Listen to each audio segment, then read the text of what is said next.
Welcome in to the Bracket Packet Party here on Friday, May 9th on the Softball America Podcast Network. We've got our packets, pencils up, kids. I've got my glasses. We've all got glasses on. Gray Robertson, Brady Vernon, Tara Henry. Brady, how are you, my friend?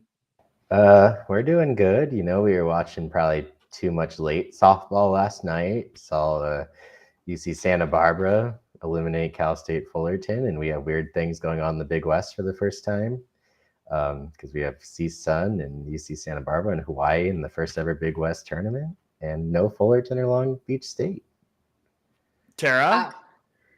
Wow. That's for those that know West Coast softball. That is just absolutely wild. Can you hear me? Oh, yeah. Oh my gosh, this is amazing. I can't believe you guys can hear me. But I'm great. I want to start out by hopefully laying some foundations for everybody to maybe peel it back to understand what the committee is looking at and what are those criteria. Brady, I know you've got so many thoughts on this. So I just wanted to give you a platform on what are the things that the committee is focusing on. And Gray, I know that you are going to chime in here too to just make sure that the softball fans are clear on what we're going to be looking at in Sunday. I'm not sure that it's going to be we don't know what they're looking at, but historically, Brady, can you give us just a little bit on what the committee is going to be focusing on? Yes. So the pictures are a little bit different. Brady's really excited about the spotlight that Tara just put on him. Never. Absolutely never. This is why we get special appearances from Brady Vernon here.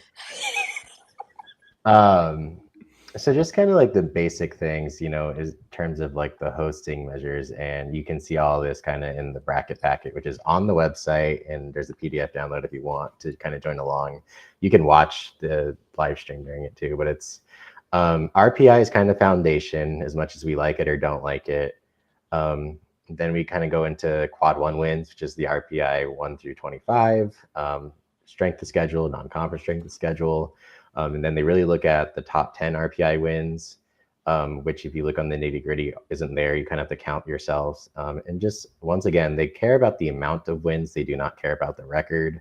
And then there's little closer things like, average wins for the RPI, best and worst loss. But the foundational pieces are the quad 1 wins, the top 10 wins, RPI, non-con SOS, and regular SOS. Ray, anything Easy to enough. add there? No, that's all about right. I mean, the how you finish piece as well is like always tough to evaluate because last year, as I've documented well, was the first time I can ever remember a bad how you finish to be something that the committee really hammered home, and that was against LSU. Normally, how you finish if it's good is the kind of thing that the committee goes after. That's why they're not in the packet, but I am keeping my eye out to see what Nebraska's up to over the next 2 days. I'm not sure their championship matchup would be enough to slip in, but beating UCLA today could make things a little interesting. And yeah, I'm just excited to break it down in the bracket packet party. Which one is the confetti? There we go. Beautiful. Okay. Brady will get there. It's okay. Brady's like, what's a thumbs up? Real quick, a couple of chats I want to display. People saying good morning. Sarah, hi, softball fam. I don't want the season to end. I'm simply not prepared. Amen, sister. That is absolutely accurate. Let's see. Keith, good afternoon, everybody. Hello. Carol Luca, afternoon. Go Gamecocks, manifesting an 8 seed. Nick Tarina, hello, kids. ... Except Brady. Tough. Then he says, okay, now just hello, Tara. Fang is here. Cheyenne, good morning to the totally tubular Tara, the Grand Gray, and the bodacious Brady. Love the glasses party for the bracket packet party.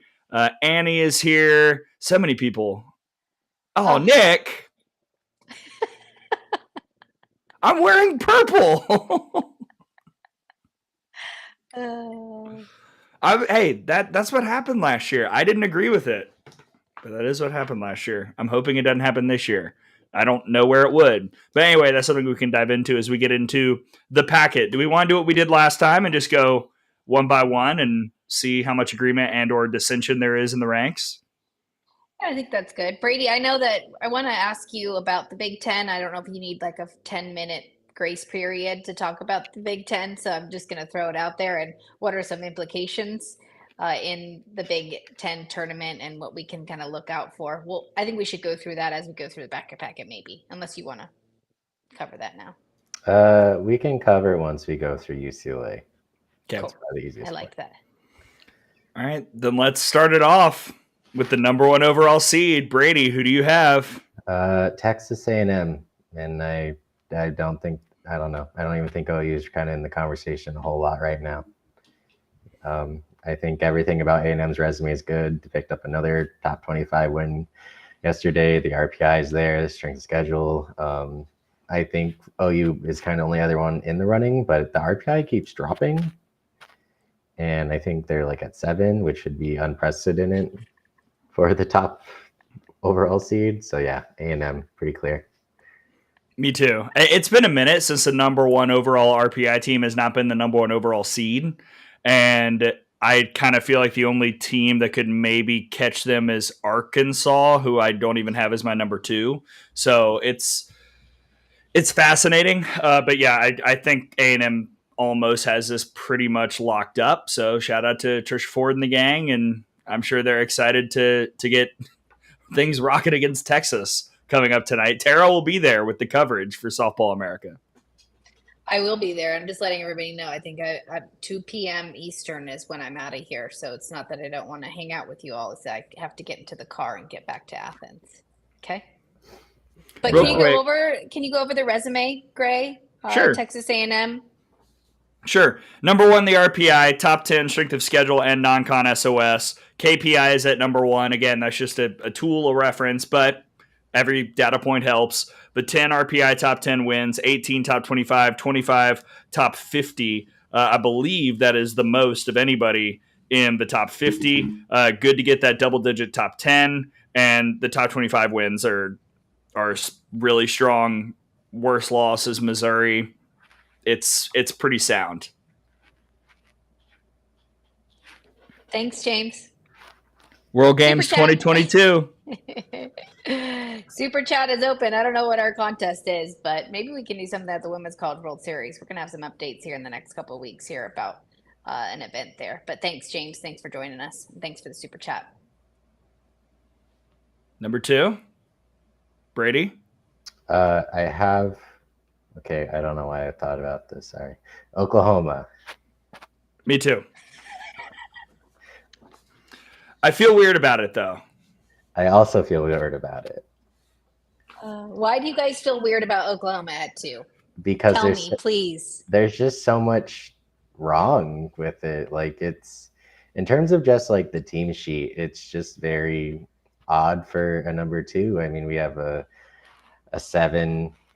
Or is it 6? What is it now? I can't. 7 in the RPI. 7 RPI. Yeah. The non-con is really, really bad. But what is the non-con? 166. And then they have a ton of like the top 10 wins, which is good, but it's just those two things have been like heavily weighted very long, and so it's just very odd. But you win the SEC outright in the regular season, you have like all those sweeps against like top 10 teams, and there's still a chance they win the SEC tournament. And so it just, I've said it for the whole time that I think Oklahoma's going to get an Oklahoma bump, just because they are Oklahoma and what they've done the last 4 years. And so we'll see. In my mind, it feels right, but the metrics, it feels wrong. Gray, would you like to add to that? I'm in agreement. I have OU number 2. I bumped them over Florida really for the first time in a couple weeks, but mainly because of the RPI top 10 wins. Again, they picked up that other one, the 12th, yesterday against LSU. Just the non-con SOS is such a sticking point for me. I don't necessarily know how the committee's going to handle that. OU passes the eye test. They pass a lot of tests. See that, Mark, that number 1 SEC championship counted when it was other teams? No, it didn't. The regular season championship means nothing for the committee. Now, if they win the conference tournament, I'll feel really, really a lot better about OU being number 2. But right now, I feel uneasy about it. I think they're solidly top 4, but just the individual metrics and the number of quality wins do not compute. And so the question for the committee will be which is more important. And I kind of think they're going to look at quality wins. All right, let's head to number 3. Who do you guys got as your number 3 seed? Brady? I was going to do like a baby one, baby shark. Okay. Yeah, Florida. The historically, like the number 2 RPI doesn't move a whole lot. I mean, they have the number 1 SOS. They're that's like kind of the opposite thing of OU. Like the eye test might not match, but all the metrics are there. And it's hard to foresee Florida not like being at least top 4, like come Sunday. Because they have double-digit quad 1 wins, which has historically been a really big factor in all of this. And yeah, the number 2 SOS means a whole lot as well. Great. Is this bracket packet party updated? This has number 1 strength of schedule for Florida. Number 1 SOS. Now 1. No, number 1. That's why Florida's number 3 for me, because there could be a discussion that could be had about Florida versus Arkansas. I'm going to go ahead and assume Brady has Arkansas at 4, which I do as well. And I think the quality win difference there is not obscene. Florida, I'm pulling it up right now. Florida's got fewer top 10 wins, more top 25 wins, and more top 50 wins. So then what's the biggest difference between those two teams? It's Florida being number 1 in SOS compared to Arkansas's number 8, and 7 non-con SOS compared to Arkansas 75. That's the biggest thing for me as I was trying to compare those two teams, and I just felt like Florida had the better overall profile. It's just much more sound. Arkansas, there is a hole that I can poke in that sheet. Yeah, and for Arkansas, the biggest thing is like the top 10 wins. I think they're one of the 3 teams along with A&M and OU that have 10 like double-digit top 10 wins. And this kind of road that they're going, and they can go higher too. Like we said, if they end up winning the SEC tournament and picking up 2 more top 10 wins along the way, like it's going to be hard to say no. But with the non-con being better than OU's and such. But yeah, I think 4 is kind of a safe spot for Arkansas right now. Yeah, and the reason I feel like Arkansas is the only other contender for the top seed is because of those top 10 wins, and also because, again, that non-conference strength of schedule, that will be helped by playing in this tournament because these games are factored into the non-con SOS. So if Arkansas beats Oklahoma and, say, beats Texas A&M, then we could see that non-con SOS shoot up into the 50s, which would be way less damaging than the 70s and 80s that it's currently in. I put up the chat so we can have the conversation too. Everybody's jumping in on the chat over there. Let's be civil. But there's lots of questions in the chat. I think there was a question about Florida bowing out early. Now that we're talking about Florida, does that impact them or not, leaving the SEC tournament early? I'll take this one. I don't think so yet, but it's possible depending on what happens with Arkansas and Oklahoma. I had them down a slot anyway, but I don't. The problem when you're eliminated in conference tournaments is you just can't help yourself anymore. And the loss, unless you lose to a bad team, doesn't necessarily hurt you negatively. It just it takes away the opportunity for you to help your profile. And so we'll see. I feel like Florida's safely in the top 3. I'd be kind of surprised if they dropped out of there unless Arkansas made a run. Brady? Yeah, just kind of agree on that front. Don't really have a ton to add to it. Maybe things will change for us. Usually we're not like this, guys. I swear. The last couple of years we have not been like this on point. And real quick to answer Nate's question, A&M number 1. All right, let's see. I'm checking the questions to make sure Yeah, and to my burner, again, Arkansas, if they keep playing, the SEC tournament games go into non-conference strength of schedule. So that's kind of where I think that's kind of where I think Arkansas could maybe swoop in. Also, the committee has shown in the past that sometimes conference tournaments are the most important thing in the world. So if that's how they view it, then that's how they do it. Number 5, Brady? Sorry, Brady has 800 tabs open because he's watching other games at the moment. 5, Florida State. Yep. They picked up another top 25 win this morning. If everyone was wide awake for the Duke game, they don't have like the crazy amount of like top 10 wins that everyone else kind of does in this like range, but they're gonna probably just outright, like if they win tomorrow, they're gonna outright win the ACC pretty easily and comfortably. And I think there is some merit to being the number 3 RPI team, winning the second best conference pretty easily, still having double-digit quad 1 wins. And they have, I think, 1 quad 3 loss. So the resume just looks very, very clean. And especially picking up another top 25 win tomorrow and winning the ACC tournament would be even better for them too. Yeah, I think when we've seen the committee really differentiate from the RPI, it's kind of started with 4 and gone down. The top 3 has always been pretty solidified in the top 8. The KPI at 2 helps. Again, the lack of top 10 wins is concerning, but getting to that double-digit top 25 wins was key. Good top 50. The worst losses to Louisville, it's not that bad. So I really think that the Florida State profile is pretty sound, and you're exactly right, Brady. I think if they're able to win the ACC tournament, they'll probably be the 4 or the 5. 5 feels safe to me, though. Yeah, I know we've had a discussion that maybe they would fall out of the top 8, but I don't know. I think everything's there for them to kind of be right in that range, whether it's like 5 through 7. Okay. Here we go, guys. Here's all the proof on the phone. Are you watching softball, Brady? Stop. Yeah. But no, I just like, and the eye test is there too. We'll see, like if they do. I know that they've talked about if the KPI, it's really if there's like a big differential thing with them. I don't know if the 2 is going to help them even more. But yeah, it's just everything's there. It's just a very clean resume and they could go higher, to be honest, if the committee cares. Yeah, if they wanted to. Yeah.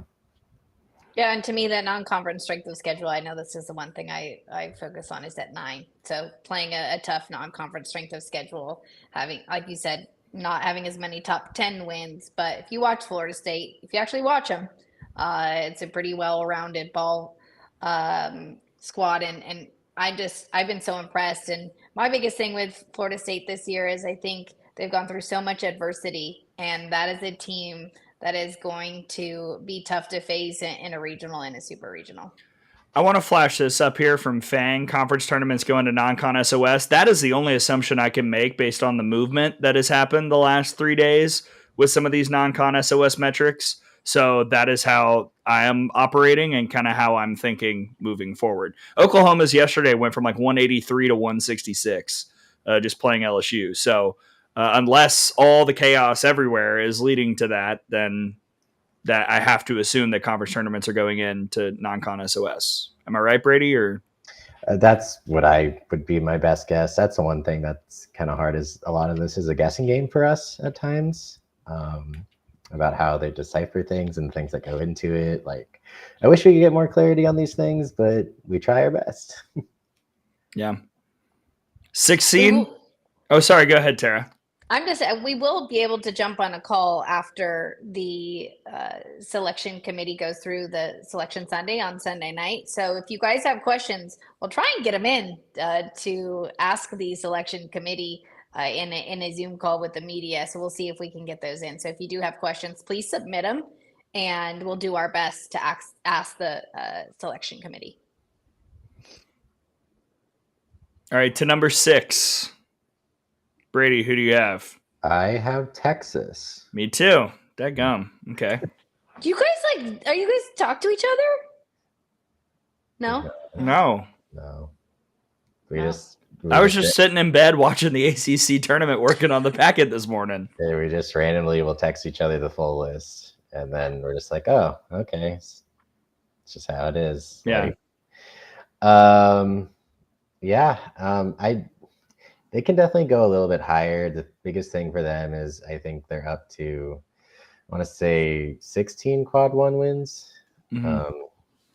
And then they can obviously do more over the next 2 days in SEC, facing Texas A&M and the other side of the bracket as well. The biggest thing for them is they're missing top 10 wins. They don't have a ton.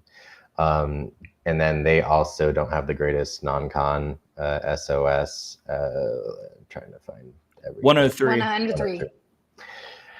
And so that's kind of the biggest thing, kind of bumping them down. They haven't had the greatest finish in the world, but that can all change if you win the SEC tournament and it's right in front of your eyes. Yeah, I think Texas, that's all about right. 8 RPI is 8. Strength of schedule is 20. The non-con is 103. KPI is 8. I think Texas is going to be one of those teams that I feel is much better than the seed that they're going to get in terms of just talent and how good they are. But I think the 6 is about right. Again, you kind of get into that tough situation of, are they really going to put a ton of SEC teams, boom, boom, boom, boom, boom, boom, or are they going to have Florida State slightly ahead of Texas? I kind of think they're going to want to throw a little bit of non-SEC love in that top 5, and that's why I've got Texas at 6. Again, the top 10 wins is probably the biggest sticking point along with non-con SOS, but otherwise the sheet is extremely clean. No losses outside the top 25 is really, really good and really, really something the committee is going to highlight this year, we believe. So I think Texas at 6 makes a lot of sense. Yeah. So 7. 7, the best number. What do you guys got at 7? I have the Lady Vols. Ooh, we have a difference. All right. Hey, state your case, Brady, and then I'll say who I have. So the thing with Tennessee is that I think what's helping them, because I think they're kind of in the bubble range. The RPI is 10. The top quad 1 wins, I think, is up to 16, which is really good. SOS is 2, non-con is 23. But the biggest thing is they had probably the most big series wins. Having those 4 wins over Tennessee and OU, I think, is going to matter in the idea of just like that happened. Finishing the top 4, they could go higher, and everything's clean and stuff. It's just I don't foresee them like jumping a lot of the other teams just because they didn't go further in the SEC tournament. But I could see them be as high as like 5 or 4 if they wanted to, but it just feels like they're kind of like stuck into a top 8 spot, and this is just where it feels good for them. Gray, who you got in the 7 spot? South Carolina. Ooh. It was down to those 2 for me for the 7 spot. So here's how I looked at it. South Carolina's got the edge on RPI. Okay, sure. SOS Tennessee 2, South Carolina 4. That's a difference of what? 0.000003. I mean, there's no difference there at all. So the committee, I would be shocked if they highlighted that as a sticking point between these two. South Carolina non-con SOS 8, Tennessee 23. Again, not a gigantic difference, but a little bit more space. KPI pretty similar. Really the one edge where Tennessee's got South Carolina is the top 10 wins. Otherwise, top 25 wins go to the Gamecocks. Top 50 wins go to the Gamecocks pretty significantly. And I think that there are a couple things out of conference that the committee will really circle that South Carolina picked up, specifically the sweep at Duke. That is something that really, really jumps off the page when you look at South Carolina's profile. So that is why I had South Carolina at number 7 and Tennessee at 8. Yeah, we're just flipped, I think.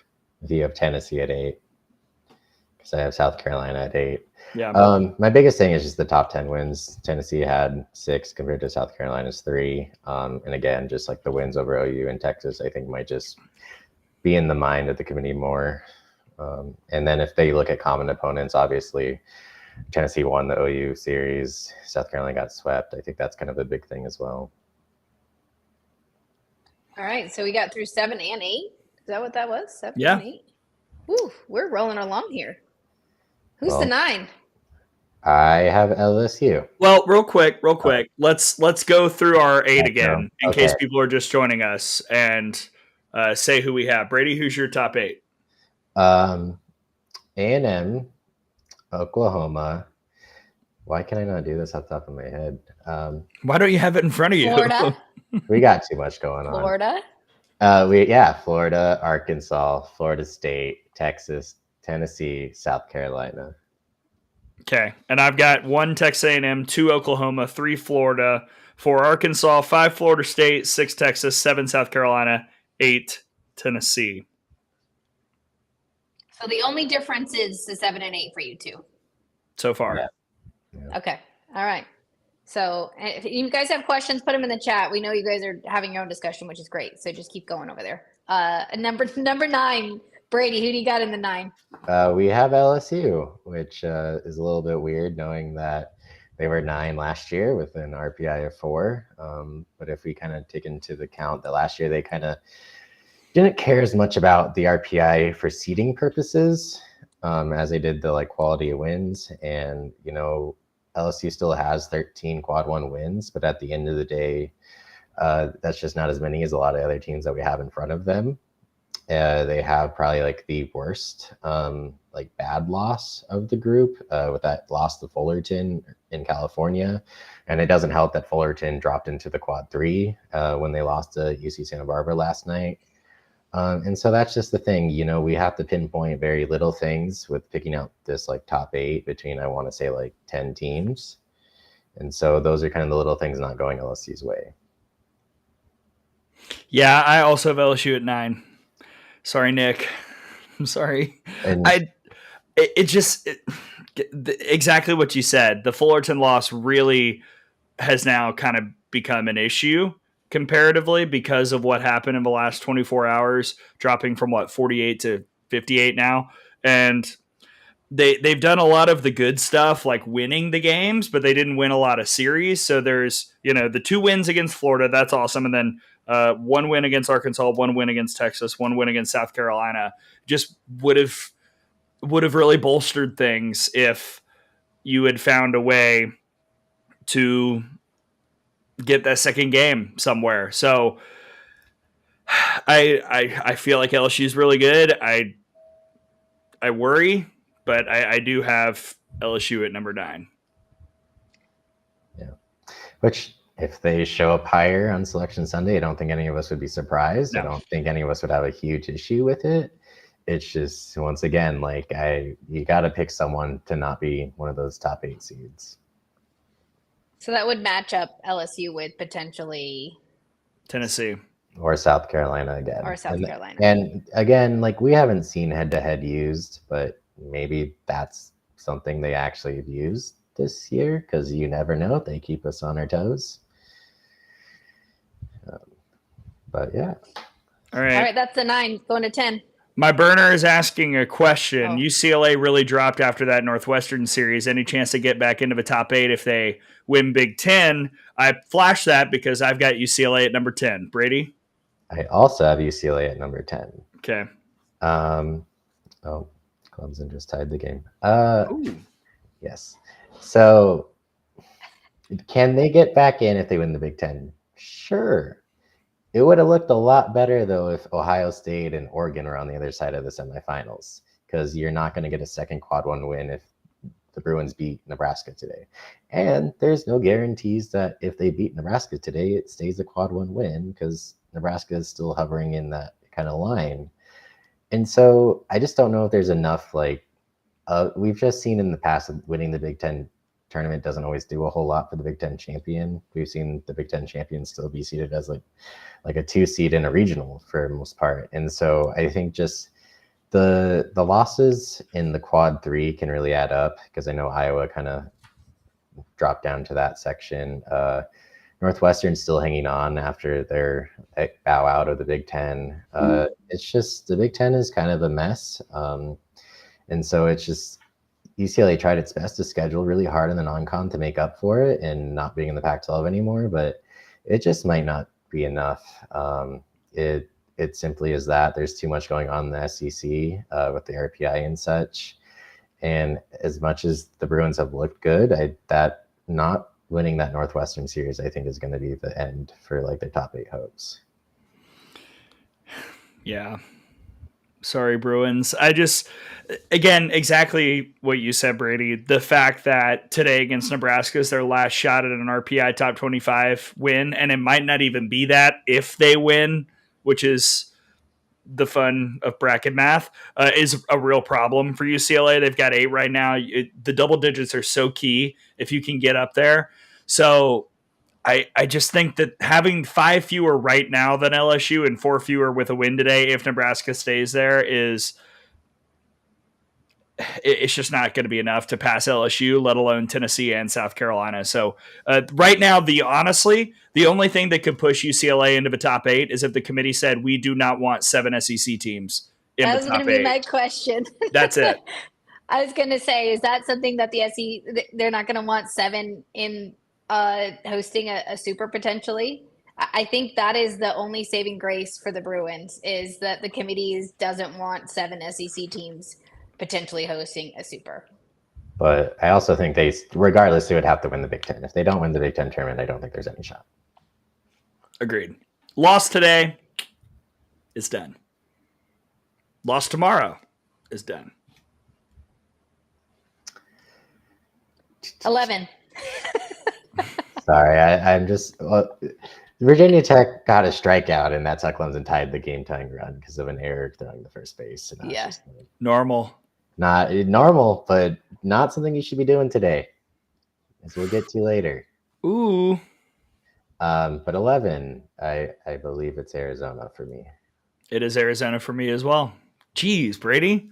Is this good or bad that we're agreeing so much? Probably does bad. it mean that the job is easy for the committee, or do you think the committee is watching this live? No. Somebody on it? I hope they're watching softball. No offense. I hope they're watching softball, and then they catch this later. Both. I hope they're watching both. Brady's doing both. I'm doing both. I have stats up. I don't have a TV in this room, so I'm also streaming on my PS5 behind the computer. It's fine. I don't have that. You know what I have behind my computer? A bunch of smiling people and my degrees. Priorities. The boards. TV's in there. It's fine. Anyway, Arizona at 11, Brady. Yeah, just another. Arizona's hard because the resume isn't phenomenal, but there's just a lot of good details to it. The RPI is sitting at 11. They're right there to win the Big 12 tournament as well. I think that might boost them a little bit. The thing with them is I could see them being lower as well. Yeah. Because they don't have the top 10 wins. They aren't in the double digit range for quad 1. But it just feels like they're one of those prestige and stuff. I don't know. This is where it gets a little more tricky. Is this 11 through like 16, 15 range? Yeah, sorry, the chat's cracking me up. I know, I'm laughing so hard.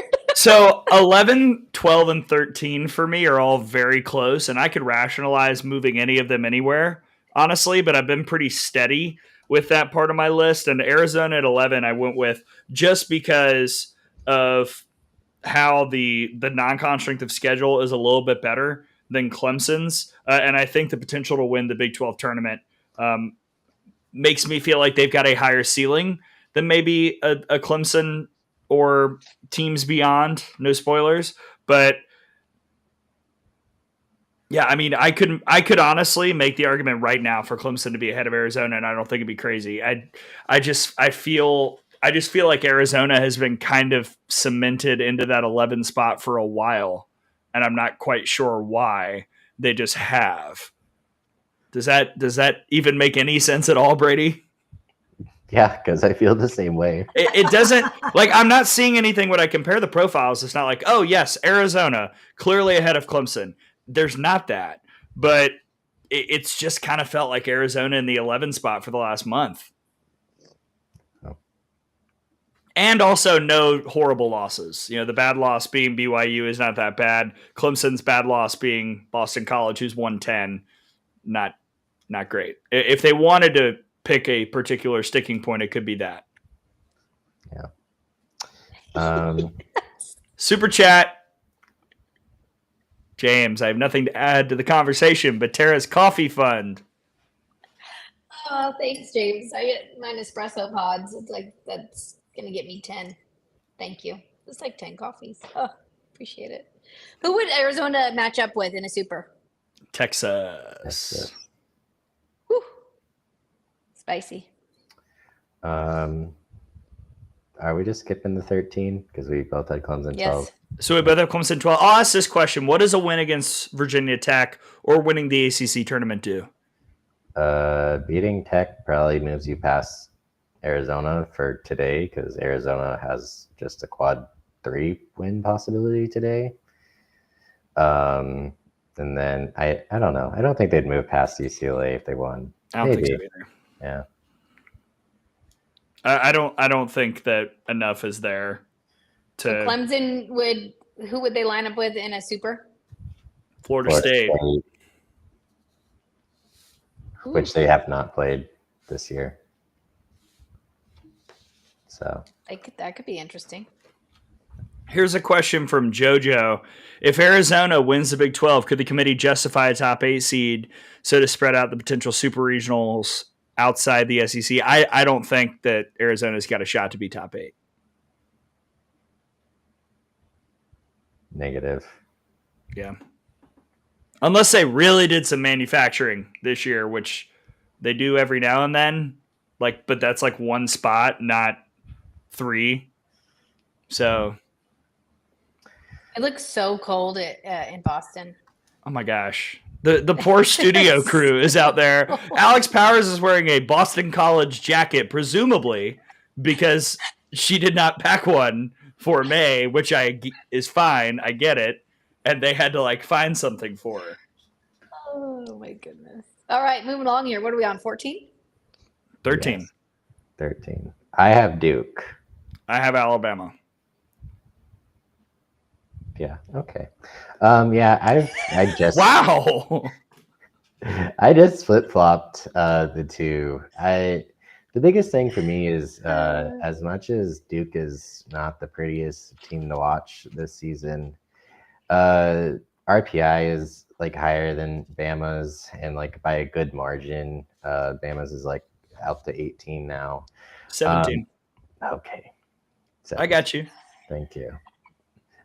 Obviously, everyone knows how prepared Brady was for this, as he decided to do this 15 minutes before, maybe. You aren't at Costco or whatever because you're doing this show. But it's really the non-con SOS that looks really good. You still have 8 top 25 wins, or seven top 25 wins. To me, it's a little bit just more about the RPI. I wouldn't be shocked if they're lower. The committee has not been exactly friendly to Duke the past couple of years, but just maybe even out a little bit of like the SEC stuff. But I could definitely see Bama at 13.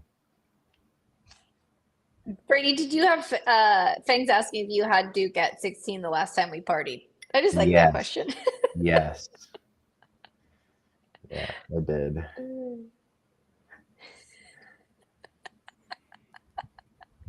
We're gonna get Brady on these parties every time because you just make it so much better. Brady brings the chips. I bring the dip. Metaphors. I don't know. Anyway, I have Alabama at 13. And the thing for me was just the number of quality wins compared to Duke's. 6 top 10 wins versus 2 for Duke. 12 top 25 versus 7. 17 top 50 versus 15. Also, Duke with the 4 losses outside the top 50 really, really is a sticking point for me. Like 1, I can kind of look past. 2, okay. 4 of them is substantial. And then also strength of schedule. Alabama 9, Duke 10. Duke's got the number 1 non-con SOS, so that's certainly something that I think will keep them above some of the teams I'm going to talk about later. But I just Alabama's a team, honestly, that I could see being as high as 11 if they wanted to totally point to quality wins and quality wins only. I don't think they'll do that, but Alabama's kind of a team that I could see getting that bump. That's kind of what I meant when I was talking about 11, 12, and 13 being a little in flux. Mm-hmm. Yeah, I don't know, kind of agree on all those fronts. I think Bama could go higher. Just kind of, it's deciphering, just kind of picking what it is. And this is the thing, is like you have to remember that like Gray and I have these little differences, but there's even more people in the selection committee, so they're kind of taking all those opinions. So that's why so many things can be so different. Yeah. So I've got Duke at 14. Brady? I have Alabama at 14. Whoa. Yeah. And so, yeah, I don't know. Nothing that we hadn't already touched on. So, all right.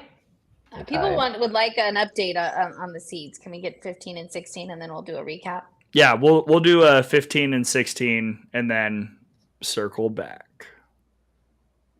15. Brady? I have Texas Tech. This is one where, I thought like, last week or week before that, it felt like Texas Tech was like on the bubble, and like their RPI comes at 19, which would still be unprecedented for a 19 RPI to host in recent memory. But the fact that like South Carolina and Auburn are in front of them, I kind of like ditched that situation. They don't have like the top kind of quad 1 wins in the double digits. They can max out at 8 if they were to play Arizona and beat them in the Big 12 title game. They're hoping that Nebraska stays up there for another one as well. But, they have a decent non-con SOS in the top 50. As much as we talk about not like winning conference like titles, I know that last year they did cite Tennessee not like losing an SEC series, and Texas Tech rolled through the Big 12 this year. I think it's also the factor you have a superstar in Isaac Kennedy. Like, as much as we don't want to say those factors matter, I really do think they matter. And so it just feels safe to me to have them there, and you can have some really compelling matchups. Like in this, Texas Tech would match up with Oklahoma in a super regional, and I'm sure that would be a love for a lot of people. Yeah. I mean, that would be an incredible super. That would be fun. At Love's Field. Oof. Incredible. Who do you got, Gray? I went with Virginia Tech. This was very tight. I isolated in particular the biggest differences being strength of schedule and RPI. Honestly, Virginia Tech at 14, Texas Tech at 19. Quality wins. Texas Tech's got the edge in 10 and 25. Top 50. Virginia Tech much better. They do have that series loss to Pitt, and that is hard to reconcile with. But also they've got 3 wins against Stanford. They've won a couple games out of conference that are really, really strong. I just think it's gonna be kind of a tiebreaker, and in that kind of scenario, the committee will go with RPI. So I have Virginia Tech at 15, Texas Tech at 16. But again, also Virginia Tech, they now have a 2-1 lead on Clemson, and thank you, Julie. I see you in the chat as well. That could really help the Hokies' resume as well. It also feels like after kind of 2 days ago, Virginia Tech being out, they're nearly a lock almost now, which is kind of crazy. All they had to do was beat North Carolina, apparently. Well, a couple things had to happen around them too, right? Of course. Oregon's RP, the reason Oregon felt so, because we'll just jump, I had Virginia Tech 16, so I think we could probably talk about the Virginia Tech Oregon discussion of Oregon not hosting. Yeah. Unlike UCLA, Oregon just did not do enough in the non-conference to help their RPI. They just didn't. They did not have a great Big Ten schedule. They missed Ohio State and Nebraska. I get it. The eye test, if it was up to me and the things, I think Oregon is truly deserving of a top 16 seed. I really do. But if we're going to guess by the metrics and what they've done before, Oregon is not worthy of it. Their worst losses are still worse than the 2 losses to Pitt. They've played a ton of teams in Quad 4. They have the 5 top 10 wins, which is great, but that's all their Quad 1 wins. And bowing out against Michigan and dropping further in the RPI, I think they're down to 18 now. It's not there to be better than Virginia Tech, and it's not better to be Texas Tech. I think they needed to win the Big Ten tournament, and bowing out in your first game is just not good. And that's with finishing with a loss to Michigan State, which is around 140 in the RPI. It's going to be very similar to an aspect of when Minnesota didn't host. I think they were 13 that year in 2017 when they were number 1 in the poll. And so arguably Minnesota's metrics were better and they didn't get the host. And so unfortunately that's how it is. The non-con is going to just hurt them too much, and it's just not there, I don't think.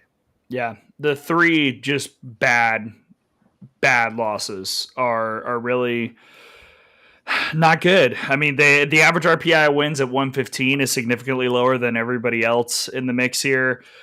Only the 6 top 25 games, period. 5 wins is good, but you just haven't played enough games. Let's compare that to, let's compare that to, I'm trying to find my sheet.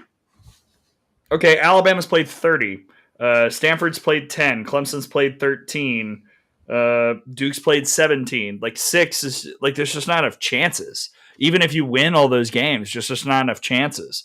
The top 50 wins are good. The average RPI losses being 84 is one of the worst I've seen of anybody in the mix here. And also they didn't finish strong, and if the committee wanted to isolate, they won the Big Ten title, but they don't care. What they did the last 2 weeks was go 2-2 against 2 teams outside the top 50 with 3 games against a team way outside the top 100. I just don't see how Oregon gets in. I think Oregon is top 16 good. I think I watched them. You're exactly right. I watched them and they passed the eye test. I see a team that is good enough to be a top 16 national seed, but they did not back it up. The profile it is what it is. The schedule was what it was when it was laid out, and they just did not do enough, which is crazy in a year when they won the series against UCLA and beat Florida State twice.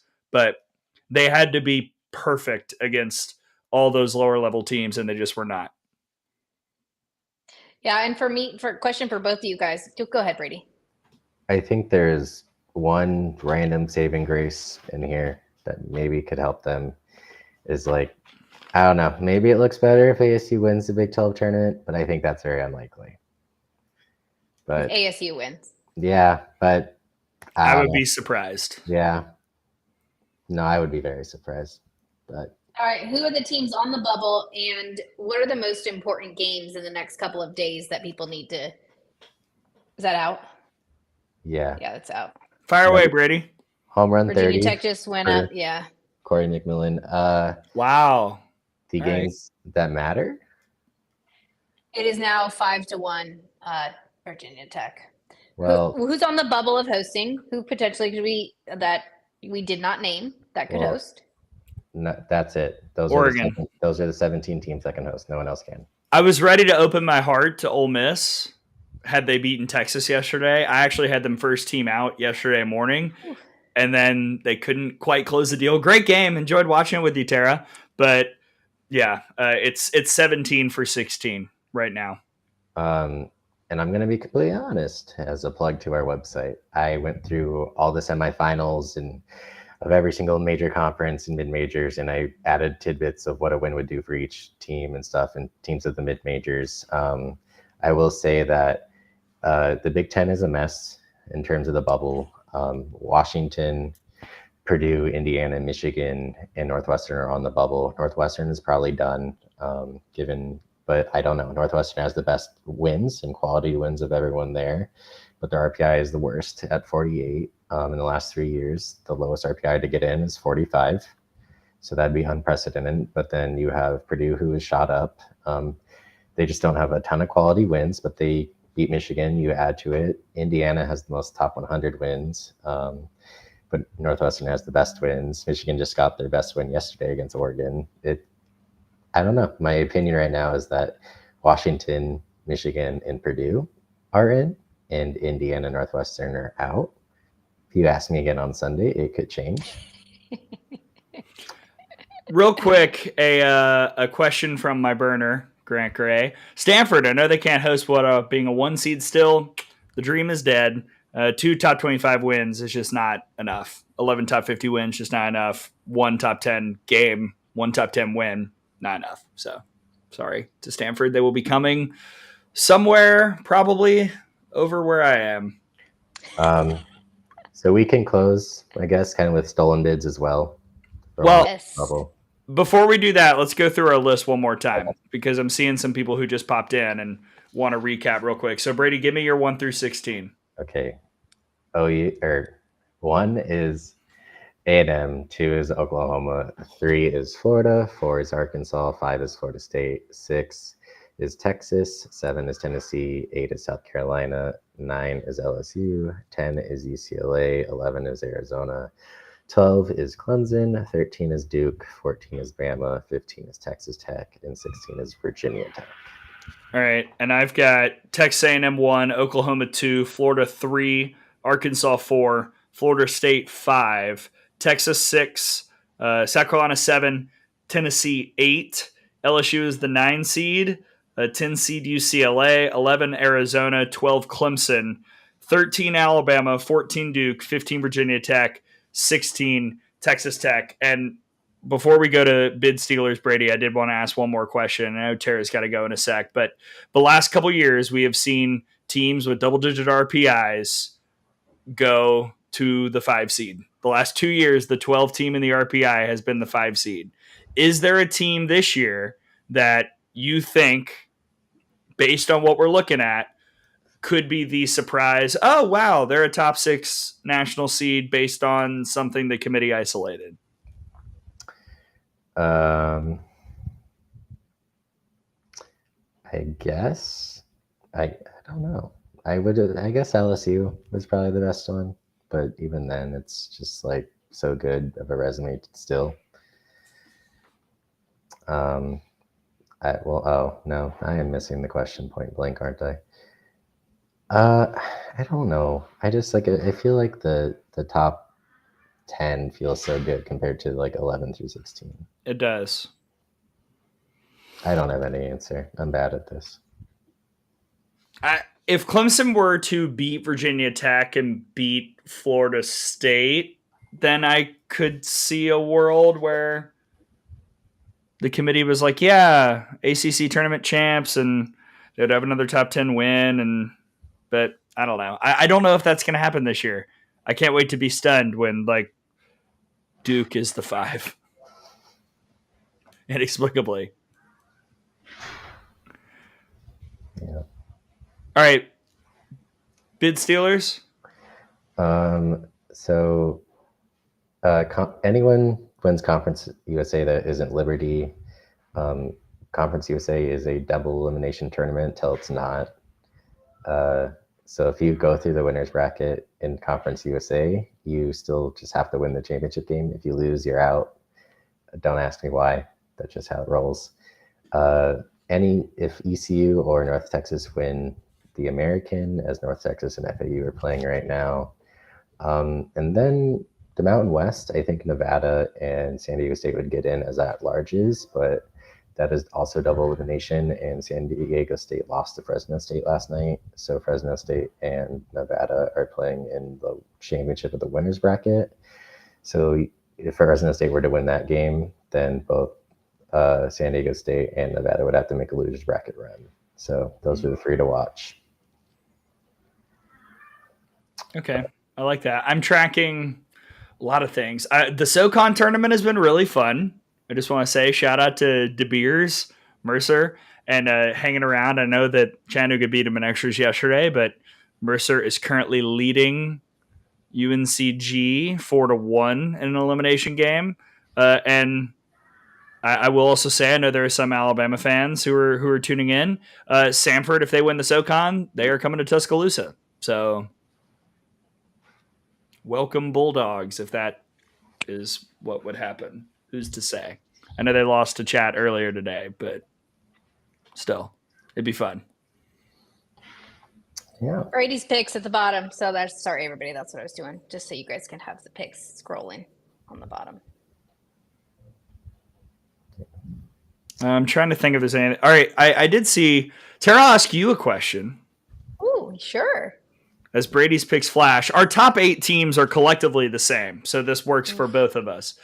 Charles Todd Sullivan for president 2024. It's 2025, so that'd be hard. Which teams in the top 8 are most likely to not make a trip to Oklahoma City? That's a great question. I think for me, I always look at pitching. And I think when you look at a pitching staff, Florida bowed out early in the SEC tournament. If that pitching staff can't pull some things together, if Keegan Rothrock isn't healthy, when you take a look at Tennessee's offense, if you want to go on the other side, if Tennessee's offense can't score runs, and same thing, South Carolina, a lot of errors last night, very uncharacteristic, really, for the Gamecocks. I don't think that's really them. But if they have some defensive struggles, I think those are the 3 that I could see potentially not making it. I don't know if you guys agree or disagree. I think Tennessee feels a little vulnerable. I think South Carolina, I honestly think it depends on the matchup, and a lot of teams feel vulnerable. Whoever plays Nyjah, I've got Texas A&M as the 1 seed hosting 16 seed Nyjah Kennedy and Texas Tech. Like, Godspeed and good luck. What a nightmare that could be. I think Arkansas, they're playing really, really well right now, but then, are they going to be able to get over the demons of years past of not being able to get past regionals and supers even when they've been at home? That's an intangible quality that we always wonder about and ask about, and they'll have to prove it. And Arizona could be a really tough matchup for Texas. So I don't know. I feel like there are some options. The one I'm confident in, Florida State, because every other year they make it to the Women's College World Series. And we both have them playing an ACC school, which they've just completely dominated this year. Yeah. So do we have any final thoughts before we shut down the bracket packet party? One quick last thing on Virginia Tech and Oregon. It has been kind of said that they are going to look at the team sheets very closely. I know Virginia Tech doesn't have a ton of top 25 wins. They have 6 wins against the RPI, 25 through 28. And I think that the committee is going to factor that in a little bit, that they're narrowly. So, if Liberty can jump up there, Virginia's at 26, Cal's at 28. That's why if Oregon hosts, I'd just be shocked at this point, especially if Virginia Tech holds on to this Clemson game. Yeah. Yeah. Will we do one more of these before? Are we going to do another one tomorrow? Do we want to do one Sunday before the show? Okay. Tara's nodding. Sunday before the show. I don't know if someone who has a wife that needs Mother's Day morning will be available, but it's not me. I am unwed. I am a single Pringle, or whatever the kids say now. I don't know. I am going to see my own mother for Mother's Day later on today, and then leaving because she said, quote, "I know you're busy Sunday." And I was like, "You're right, Mom." Selection committee, I beg you, please, can we not do Selection Sunday on Mother's Day anymore? What we'll do on Sunday is, Brady, if you have to, There will be a full bracketology. Yeah, on Sunday morning. if you have to I'll do be Brady. Mother's Day I duties, can, Tara can be Brady. yeah, easy. You have to bring the same energy, though. Oof. I'm gonna Not try. not so easy. Boy, the word energy is really doing a lot of work there in that sentence, Brady. I'll probably have that energy after the SEC tournament from this week. So, Ooh, can I ask you one more question, Brady, before we go? No. Well, I'm going to do it. Where's Oklahoma State going? They're going to Arkansas. They could go to Norman. I just don't see it happening. But I think Arkansas, that's a matchup we've actually been dying for years.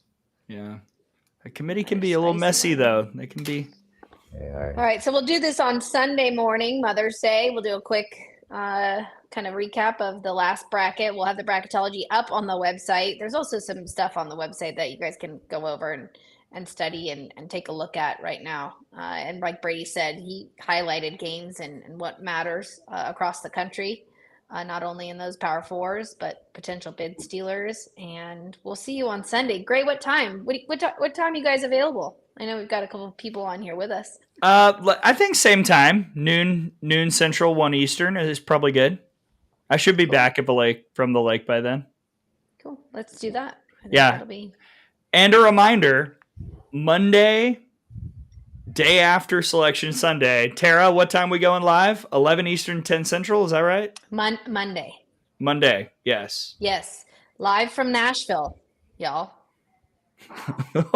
Tara slipped in a y'all. Y'all. Live from Nashville. Nashville. Yes, 11 Eastern. Yes, 11 Eastern, 10 Central. This is our big bracket reaction pod where we're going to go through the bracket step by step, and we're going to bring on players and coaches from across the country. I am hoping for certain people to get into the tournament so that we can invite them. I will send you my wish list, Tara, and we can see what we can cook up. But that'll be on YouTube and Twitter and everywhere Absolutely. On Monday. Chat wants one more, Brady. I'm sorry, before we go. Where's Oregon going? Oregon can fly a lot of places. We might see a Texas matchup again. LSU is a spot as well. I would say Alabama is possible, but I think Georgia Tech is just kind of locked in as driving there as a 2. They don't seed 1 through 32, but we generally don't see good 2 seeds go to the 1 seed, so I'm going to take out A&M. But yeah, that's just the fun of it. So probably an SEC school that can't drive anyone. Cool. Well, we'll see you, Ducks. It'll be fun. Okay, that's it for us at the Bracket Packet Party. Thank you for everyone tuning in. Brady, thank you for your work, you Minch, and thank you for hopping on with us today. We had a lot of fun. Yep. Avoided a Costco trip, so thank you guys. We're here to help. Tara, what you cranking out today at the SEC tournament? What content you got coming? Man, we'll be at the SEC tournament. We'll get the post-game interviews. Been talking to a lot of the players and coaches, and it's just been, I can't say enough about Georgia. It's been a great host, great facility, and gosh, those matchups today are going to be epic. I'm going to jump in the car right now so I can get to Athens here pretty quick, but let us know what you want. Let us know what interviews you want. Sometimes we can't get them. Just going to let you know. Sometimes we can't get them, but we'll try our best. So hope everybody enjoys a day of softball. And thanks for joining us. Appreciate you guys. This is what it's all about. Yeah, it's always fun. Thank you to Tara. Thank you to Brady. Thank you to all of you out there for joining us on the Bracket Packet Party. We'll be back Sunday before the selection show. Until then, I've been Gray. We'll see you next time on the Softball America Podcast Network. Bracket Packet Party.